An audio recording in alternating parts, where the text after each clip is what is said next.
everybody. How y'all doing today? I'm going to do some fried apples for breakfast. This will be Affigal friendly, and we'll see how that works because we can't use butter. Now, you might be able to use the plant butter, but he can't tolerate that. It always sends him into a reaction. Okay, I've cut up 4 apples and got them all cored, and we're just going to put in a couple of tablespoons of this regular vegetable oil that he can use, because I don't want to use like olive oil or something like that. That would give it kind of a different flavor.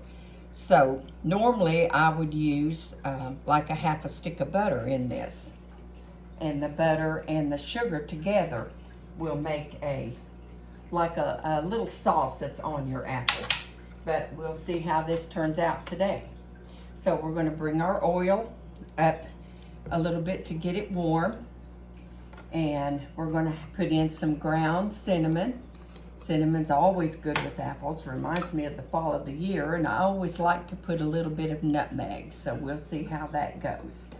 Okay, so we've got our oil down in here. It shouldn't be just a few minutes. In order for these apples to get soft, you have to put them down in this and cover them and let them saute just for a little while, and that softens them up. When I cut them, I put them in a little lemon juice, about a half of a real lemon in the water, and that keeps them from turning so brown. Okay, so I'm going to put in 1/4 of a cup of this Deer Park. Nathan can't use regular water, so we have to use the Deer Park. That's about the only one that he can use. Not going to put in a whole lot, but I want a little bit of water down in there mixed so that it will kind of steam those apples.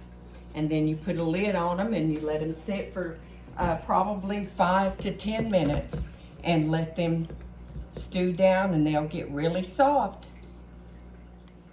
Been about 10 minutes, so we're going to take the lid off and see how they're doing. And as you can see, they're cooking up really good. Now I want to check and see their tenderness. These were Red Delicious apples. Okay, here's a little one.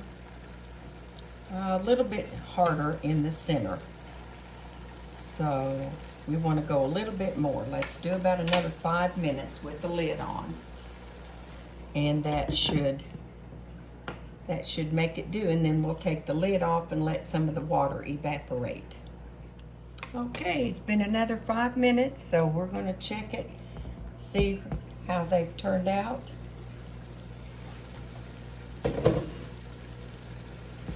Oh yeah, that water's just about gone. And they feel good, so let's see how soft. Oh yeah, those are good and soft. Okay, now, so our next thing will be to lower the heat down. We want to add in 1/4 of a cup. This is the monk fruit. You can use sugar if you can tolerate it. But Nathan can't tolerate sugar, so we're using the monk fruit. And then I want to put in a teaspoon of cinnamon. Apples always taste good with cinnamon. Now you can do this to your liking if you like it more or less. And then we're going to put in 1/4 of a teaspoon of nutmeg. I kind of like nutmeg in the taste of fried apples. So that's your nutmeg, and then just your regular cinnamon, whatever you all can handle without having any kind of reaction.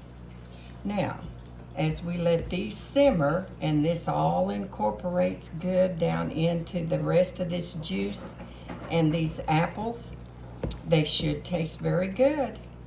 Won't be like a stick of butter, but at least getting something that is sweet with that cinnamon taste be so nice. They remind me of the look of them, of the Cracker Barrel apple,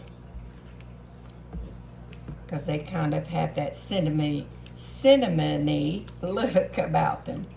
Okay, so all we have to do is just let them stay on simmer and we'll get our biscuits going.